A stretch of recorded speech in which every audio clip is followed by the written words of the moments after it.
এক আলেম বলেছেন যে বাচ্চা যতদিন দুধ পান করবে তার মা যতদিন বুকে দুধ থাকবে ওটা কি সঠিক? এটা সঠিক না।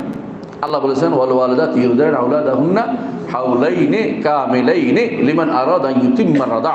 রাদা পূর্ণ যে ব্যক্তি করতে চায়, পূর্ণর পরে আর কিছু নেই, ইতমাম করে দেবে, সে ব্যক্তি 2 বছর পর্যন্ত পান করাবে।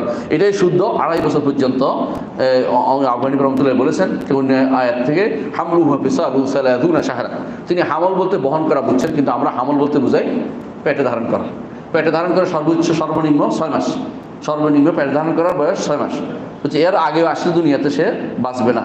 ওকে তার মিশির ভিতরে ঢুকে 6 মাস পুরাইতে হইব, হয়তো তারপরে বাঁচা চিন্তা ভাবনা করতে পারে, কিন্তু এর আগে ওই 6 মাসের আগে বাঁচে না। হামলু ফিসালু সালাসুনা শাহরান।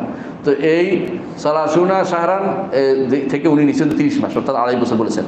তো এই জন্য আলেমরা সর্বোচ্চ বলেছে ছাড়াইতে যে কদিন যায় সেটা খাওয়াবে। এটা কিন্তু খাওয়ার উদ্দেশ্য তাদের এটা হলো ছাড়াইতে পারছি না, কিন্তু তাই বলে যতদিন ইচ্ছে অতদিন খাওয়াবে, এটা কিন্তু শরীয়তের বিধান নয়, শরীয়তের বিধান নয়।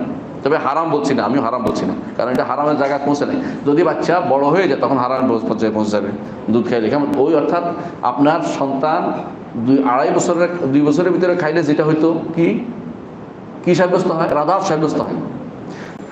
রাদাত বুঝেননি? অর্থাৎ আপনার যেই যদি কোনো আপনার মেয়েকে যদি কোনো আরেকজনের বউ খাওয়াই খাই ফেলে, ওই মেয়ে ওই ওনার বংশ চলে যাবে, বংশ লোক হয়ে যাবে একজন।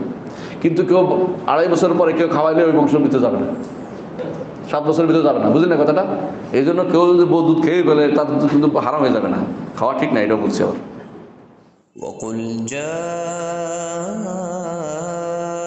الحق وزهق الباطل إن الباطل كان زهوقا